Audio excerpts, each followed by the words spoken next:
What up, Kryptonian Gaming back in the building with another Division 2 banger. And today I got something special lined up for you.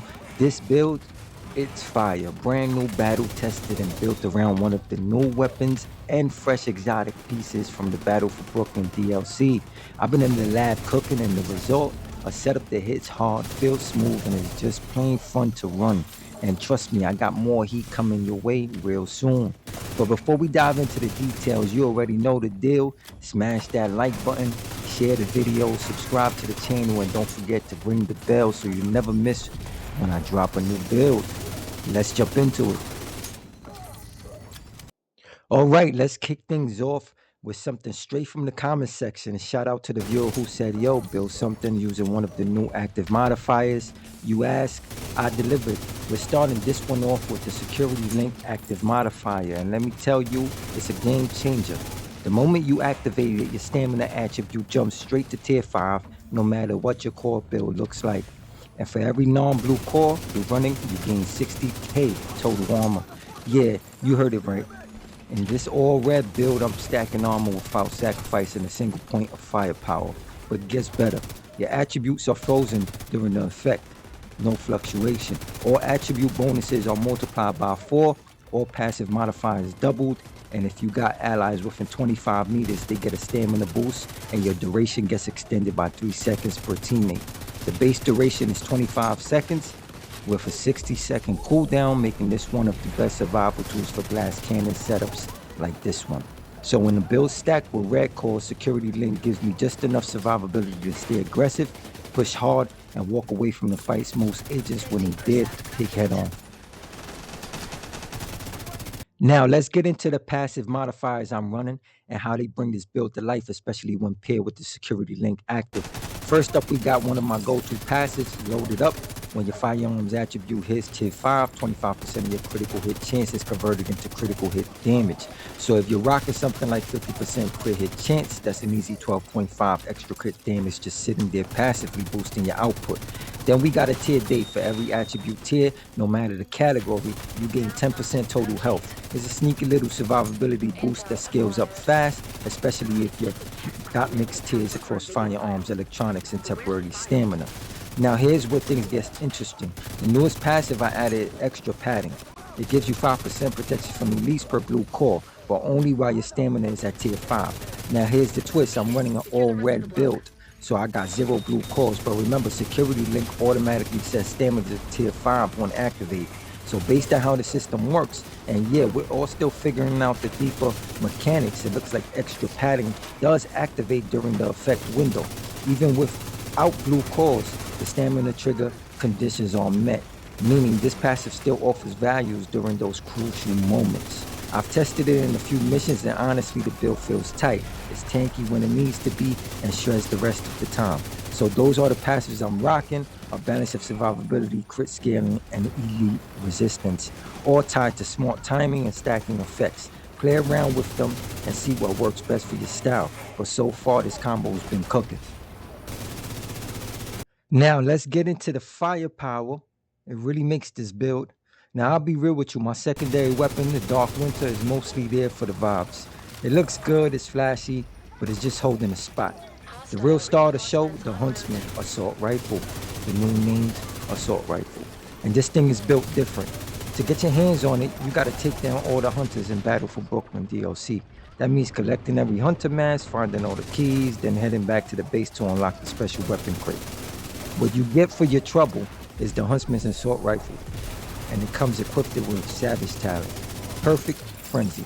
For every 8 bullets in your mag, you gain 3% rate of fire and 3% weapon damage. But here's the catch, it only activates when you reload from empty, and it lasts for 9 seconds. Now let's talk about the brand set that brings this whole build together. I'm rocking 4 pieces of the ongoing directive brand set, and it's doing double duty, boosting my reload speed and standard synergy, which just so happens to pair perfectly with the Huntsman assault rifle. 2 pieces give me 50% status effects, 3 pieces 30% reload speed, 4 pieces unlocks the rules of engagement talent, also known as the hidden talent. That reload speed boost is crucial, especially when you're trying to keep that perfect frenzy talent on the Huntsman constantly active. Remember, you only get the buff when you reload from empty. So faster reload, more uptime, more damage. But the real magic kicks in with the rules of engagement. Shooting a status affected enemy applies a mark. Killing that marked enemy grants a full clip of hollow point ammo for you and your active weapon, and half a clip of hollow points to the rest of your team. Buff lasts for 10 seconds. Now let's break that down. Hollow point ammo gives 20% amplified weapon damage, bleed on hit. That means every bullet you fire during those 10 seconds is amplified and applying a status effect, which not only deals extra damage over time, it also triggers all your other passives, talents, and gear synergy. And because you're spreading status with Banshee, I don't want to give the build up, but you're constantly marking targets, refreshing hollow point rounds, and cycling frenzy buffs like clockwork. The result, a build that always bleeding, always reloading faster, and always stacking damage, not just for you, but for your entire squad. While we're at it, let's talk about the chess piece talent on ongoing directive, because this talent right here takes the build's firepower and cranks it up to lethal levels. I'm running the talent Parabellum rounds, and what it does is simple but savage. It boosts the weapon damage amplification from your hollow point ammo all the way up to 50%. That's right, while your squad is still rocking the standard 20% boost from hollow points, you're sitting on more than double the firepower every time it procs. This talent is selfish in the best way possible. The bonus doesn't apply to your teammates, but in a DPS focused build like this, it makes you the problem enemies can't ignore. You're unloading with 50% amplified weapon damage, bleed on hit, and all the reload speed and frenzy buff stacking on top. It's like flipping a switch and going into turret mode. And with everything else in this build feeding into that reload cycle, you're hitting like a boss every 10 seconds. Next up, let's break down the backpack, and this piece is sneaky good for the way build plays. I'm rocking a Seska backpack, and just by equipping one piece, I get an easy 8% critical hit chance. That's already a win in a build stacked with crit synergy. But the real value is in its talent Creeping Death. Every time you apply a status effect, it spreads to all enemies within 8 meters of your target. The cooldown is 15 seconds. Creeping Death becomes your silent MVP, spreading chaos, softening targets, and setting you up for the kill after kill. It's a passive, it's brutal, and it fits this build like a glove. Now let's talk about a real standout piece, the Catalyst Exotic Mask. I'll be honest, at first I was a little unsure about this one. It felt a bit gimmicky, but once I started building around it, especially while pairing it with the Huntsman and the right synergy, it started to click in a big way. The mask runs on a talent called Chemical Agent, and here's what it does.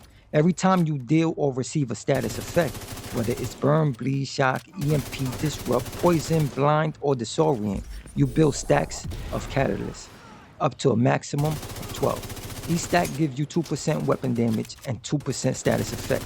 So at max stacks, you're sitting on a 24% boost to both damage and status effects. And the way this build spreads status like wildfire, you hit that cap constantly. You gain 1 stack for every enemy within 25 meters affected by a status effect. If you're hit by a status effect, you gain 2 stacks. Stacks start to decay only after 5 seconds if no one nearby is under a status effect or you're not affected yourself. It keeps you in the fight longer, and it rewards aggressive engagement, especially in a status heavy build setup like this. Now, here's the kicker. When you're at max stacks and you kill an enemy affected by a status effect, you trigger a reactive bonus. You get 25% bonus armor and 20% reload speed for 5 seconds. That's on top of the ongoing directive 30% reload speed, the Parabellum rounds 50% hollow point damage, the smart cover, because I'm rocking that as my skill, and the perfect friendly reload mechanic from the Huntsman's AR. It all stacks beautifully, giving you damage, sustain, and speed, all in one tight window of destruction. Oh, and there's a hidden gem in here too. While burning, you can still aim down sights without interruption. No flinching, no disruption, just laser focus while the world around you is on fire, literally. With Creeping Death multiplying your status effect and rules of engagement feeding hollow point ammo, this mask becomes a core piece of your damage loop. It's tactical, it's reactive, and once you get the timing down, it's a non-stop source of power and pressure. Bottom line, if you're running a build like this, the Catalyst Mask isn't optional. It's a weapon in disguise. Now for my skills, I'm rocking the Banshee Pulse. disorients enemies in a cone, perfect for status procs, target marking, and catalyst stacks. My skill number 2 is Precision Smart Cover Assault Variant. Enhances weapon handling, weapon damage, auto reload on weapon swap, perfect for feeding frenzy without ever slowing down. Now my specialization is the gunner.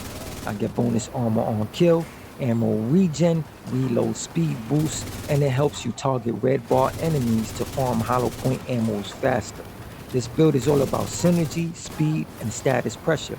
You're using reloads to fuel your damage, spreading status to control the battlefield, and stacking bonuses from gear, weapons, talents, and modifiers to become a walking storm. It's fast, it's deadly, and it's just plain fun to play. If you try it out, let me know how it goes down in the comment section and drop your ideas for what builds I should do next. If you enjoyed the video, smash that like button, subscribe to Kryptonian Gaming, and tap that bell so you'll never miss the next drop. Appreciate all the love and support. More builds coming soon. Catch y'all in the next one. Kryptonian Gaming, out.